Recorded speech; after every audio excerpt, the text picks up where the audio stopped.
أعوذ بالله من الشيطان الرجيم. بسم الله الرحمن الرحيم.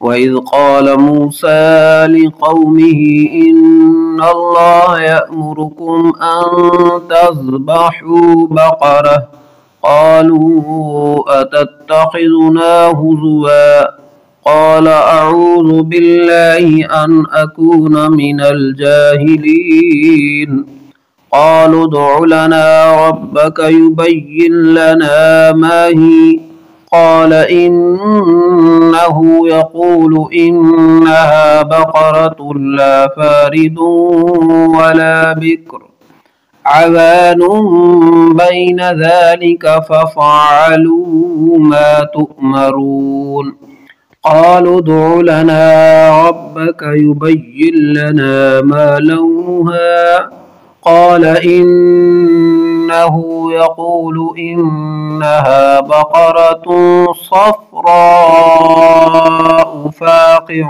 لونها تسر الناظرين قالوا ادع لنا ربك يبين لنا ما هي إن البقرة شابه علينا وإنا إن شاء الله لمهتدون۔ ترجمہ کنز الایمان۔ اور جب موسیٰ نے اپنی قوم سے فرمایا خدا تمہیں حکم دیتا ہے کہ ایک گائے ذبح کرو تو بولے کہ آپ ہمیں مسخرہ بناتے ہیں۔ فرمایا خدا کی پناہ میں جاہلوں سے ہوں۔ بولے اپنے رب سے دعا کیجئے کہ وہ ہمیں بتا دے گائے کیسی۔ کہا وہ فرماتا ہے وہ ایک گائے ہے، نہ بوڑھی اور نہ اوسط بلکہ ان دونوں کے بیچ میں، تو کرو۔ بولے اپنے رب سے جس کا تمہیں حکم ہوتا ہے۔ بولے اپنے رب سے دعا کیجیے میں بتا دے اس کا رنگ کیا ہے۔ کہا وہ فرماتا ہے وہ ایک پیلی گائے ہے جس کی رنگت ڈھہتی دیکھنے والوں کو خوشی دیتی۔ بولے اپنے رب سے دعا کیجیے ہمارے لیے صاف بیان کرے وہ گائے کیسی ہو۔ بے شک گائیوں میں ہم کو شبہ پڑ گیا اور اللہ چاہے تو ہم راہ پا جائیں گے۔ ترجمہ کنز العرفان۔ اور یاد کرو جب موسیٰ نے اپنی قوم سے فرمایا بے شک اللہ نے تمہیں حکم دیا کہ ایک گائے ذبح کرو تو انہوں نے کہا کیا آپ ہمارے ساتھ مذاق کرتے ہیں؟ موسیٰ نے فرمایا میں اللہ کی پناہ مانگتا ہوں کہ میں جاہلوں میں سے ہو جاؤں۔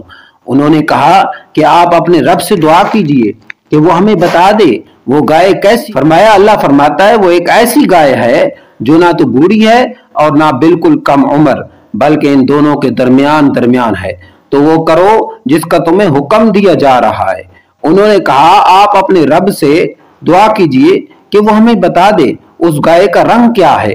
فرمایا اللہ تعالیٰ فرماتا ہے کہ وہ پیلے رنگ کی گائے ہے جس کا رنگ بہت گہرا ہے اور وہ گائے دیکھنے والوں کو خوشی دیتی ہے۔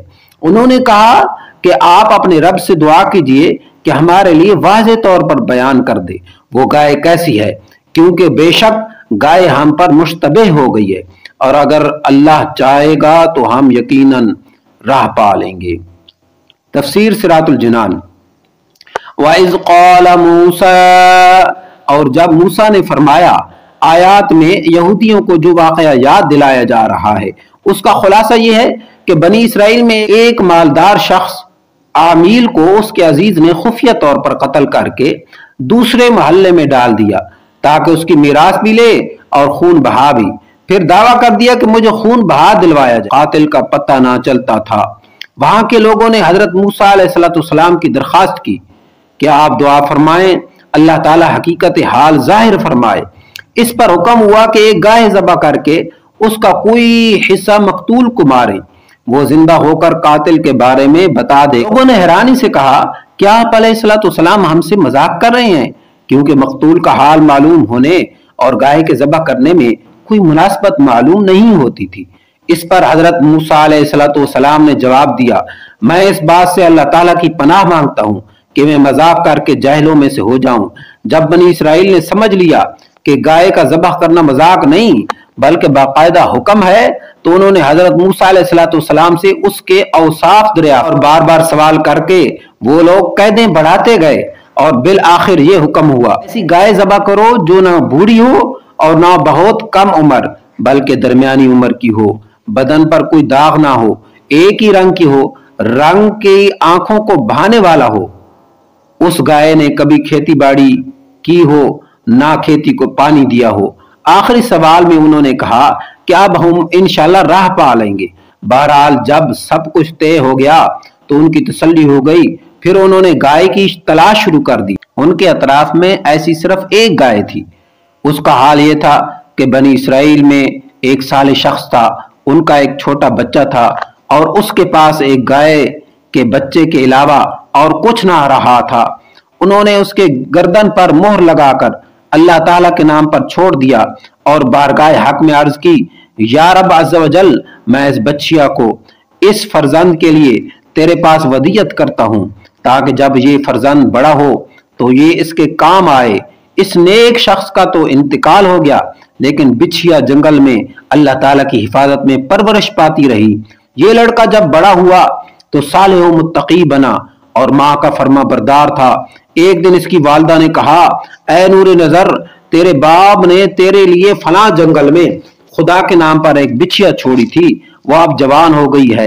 اللہ تعالیٰ سے دعا کرو کہ وہ تجھے عطا فرمائے اور تو اسے جنگل سے لے آ۔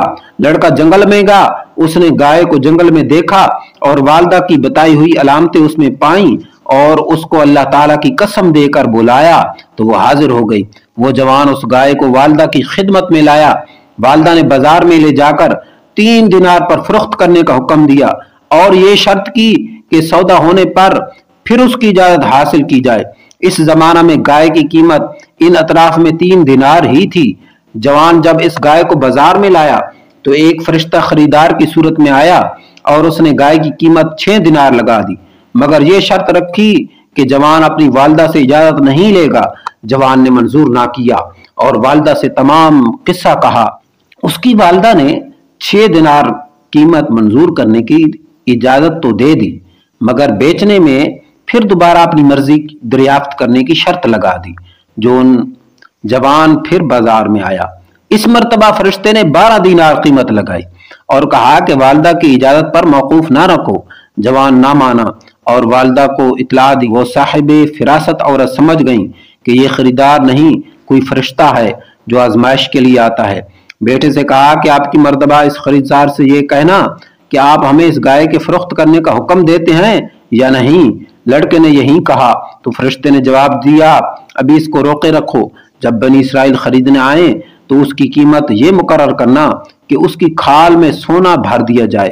جوان گائے کو گھر لایا اور جب بنی اسرائیل جستجو کرتے ہوئے اس کے مکان پر پہنچ تو یہی قیمت طے ہوئی اور حضرت موسیٰ علیہ السلام کی ضمانت پر وہ گائے بنی اسرائیل کے سپرد کی۔